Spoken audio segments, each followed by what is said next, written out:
Jacksonville Jaguars fans, welcome into Duval Daily presented by GenJag.com. I'm Jordan DeLugo. Thanks so much for being here. Friday, September 26th. Jaguars at 49ers, 4:05 p.m. kick this Sunday in California, Santa Clara, California, San Francisco. What's keeping me up at night about this game?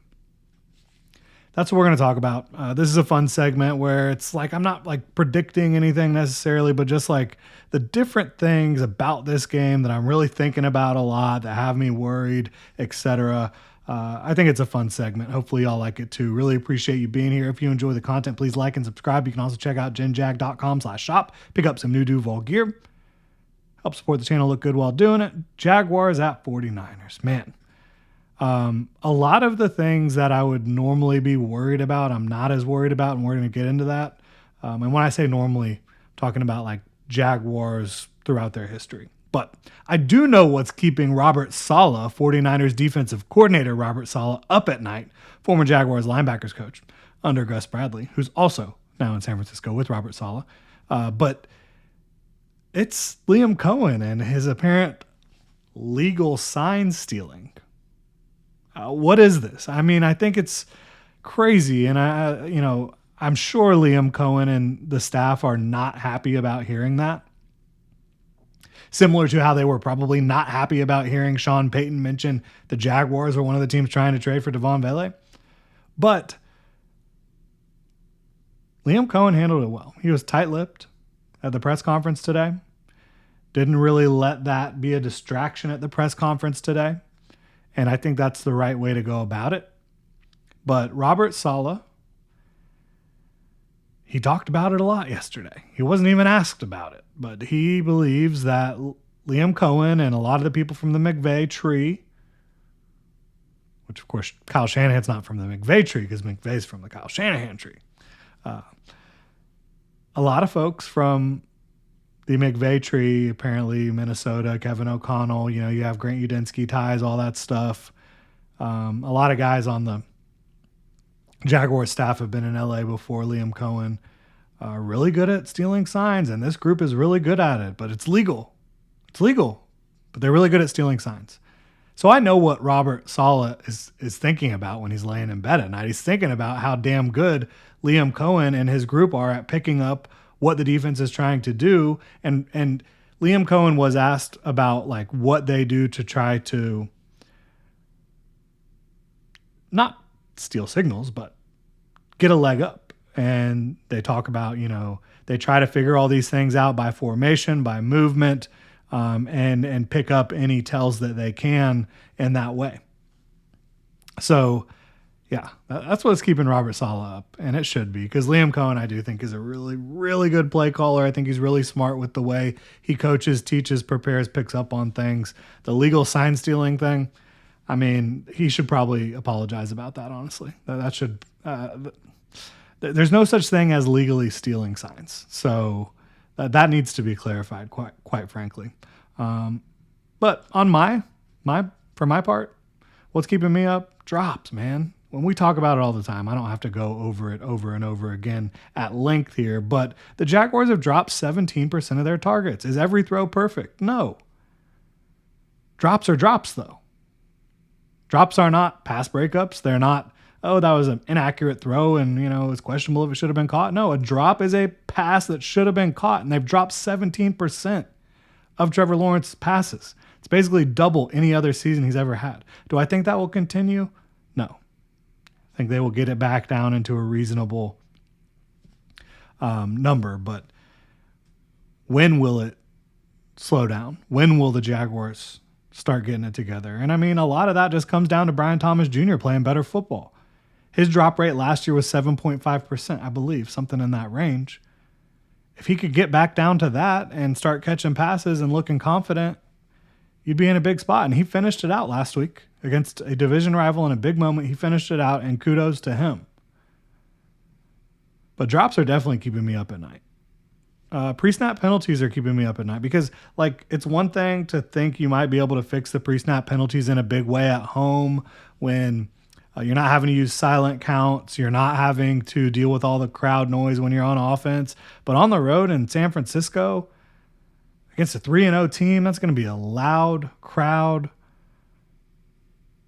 I'm worried about that. I'm worried about the Jaguars, once again struggling to get lined up properly and having these illegal shift penalties. They got to figure it out. And I know they've been drilling it. They've been drilling catching the ball better. They've been drilling making sure that everything is all buttoned up pre-snap and it only takes one person, and different people have had different illegal motion penalties for different reasons. But they've got to get that buttoned up, man, in a big way. And on the one hand, you could say, well, stop moving around so much pre-snap. But no, I don't think that that's the answer, because I think that moving around so much pre-snap is what sometimes gives them so many of the answers to what the defense is trying to do and to the can that they need to get to, the play they need to get to on a given snap. So, no, I don't think it's slowing down the motion. I think it's making sure you're on your P's and Q's. And if it happens once or twice a game, it happens. But like 5 times in a game is just crazy. It's absurd. So that's keeping me up at night for sure, especially, again, going to San Francisco, having to deal with that. I feel like I know that this Jags defense is going to be more disciplined and communicative with each other than I normally would. Like normally going out to San Francisco over the last, maybe not in 2017, but every other year since like Jack Del Rio prime years, I would have been terrified of play action. I would have been terrified of misdirection, of screens, of all these things. But I'm just not as worried about that right now. Part of that has to do with the fact that they've got so many injuries on their side of the ball. But really, it's more about the guys in the Jaguars locker room, the guys on that defense. The leader of that defense, Anthony Campanile, and the leaders of the defense on the field, Foye Oluokun, Jordan Lewis, Josh Hines-Allen, Eric Murray, Andrew Wingard. I just think that they read the game much better than they used to. And instead of being completely reactive, they're proactive, pre-snap and post-snap. And I think it's going to be a great matchup between Anthony Campanile and Kyle Shanahan. Obviously, Shanahan is a master, but he's a little shorthanded right now. I think he's going to give the Jaguars fits at times, yeah, but I think overall there will be enough discipline, communication, and execution defensively and enough dictating defensively by the Jaguars that they'll be competitive with this 49ers offense. I really do. Usually I would be absolutely terrified about Christian McCaffrey. We've seen Christian McCaffrey roast the Jaguars. In his prime, oh my gosh. What year was that? It was back in Carolina. But, he's single-handedly beaten the Jaguars before. Now, Christian McCaffrey is still a great player. He's still a very dynamic pass catcher out of the backfield. You can use him in a lot of different ways. He does not have the speed that he used to have, but he's still very quick. He's still nimble, elusive in the open field. He's a tough runner. He will break tackles. He will force missed tackles, all that stuff. I'm not as worried about that as I have been in the past. Like, I still think he's definitely the best Jaguars or running back the Jaguars have faced easily. And this is the best running game the Jaguars have faced, even if the numbers haven't been super impressive so far. But again, I've seen them really handle every back so far. Do I think McCaffrey can have a better day than the other guys have had against them so far? Yeah, but I don't expect him to break the game wide open. And maybe he does. Who knows? To me, just watching this Jaguars defense so far, that's not really my main concern. I would definitely be worried about George Kittle if he was healthy, but he's on IR right now. I would definitely be worried about Brandon Ayuk as well if he was healthy. Both of those guys are not available. Ricky Pearsall, I think that he's going to play. He practiced limited on Thursday. He's somebody that can get downfield and get behind Tyson Campbell once or twice, so that does worry me a little bit. If it's Pearsall, just depending on how he's aligned, where he's aligned, I'm not worried about them going deep on Travis Hunter, really. That's not a big worry of mine. I've been thinking a lot about quarterback position, right, with the 49ers. Like, Is it Brock Purdy? Is it Mac Jones? I'm leaning like it's going to be Brock Purdy. I think that's what's going to happen. They've kind of indicated that as long as there's no setbacks throughout the rest of the week, they're expecting it to be Purdy. He's dealing with a shoulder and a toe. So how healthy is he? All that stuff. But I do think he can get the ball to Ricky Pearsall down the field against Tyson Campbell. I would be absolutely like crapping my pants if Bosa was playing. Nick Bosa was ready, but he's on IR too, out for the season, torn ACL. Nick Bosa versus Walker Little, that would be an insane mismatch right now. Walker Little's not playing good ball the last couple of weeks. He's gone up against Trey Hendrickson, Danielle Hunter. Hasn't been pretty. Nick Bosa would be licking his chops at this one, but as it is, Bryce Huff is a pretty good player. Good pass rusher. Not as dynamic of a player, certainly against the run, as Bosa. But Walker Little I would be really scared about the Walker Little matchup with Nick Bosa. As it stands, I think the Jaguars can probably get by with the 49ers not having Nick Bosa. So I'm feeling like all right about everything that would normally terrify me against the 49ers.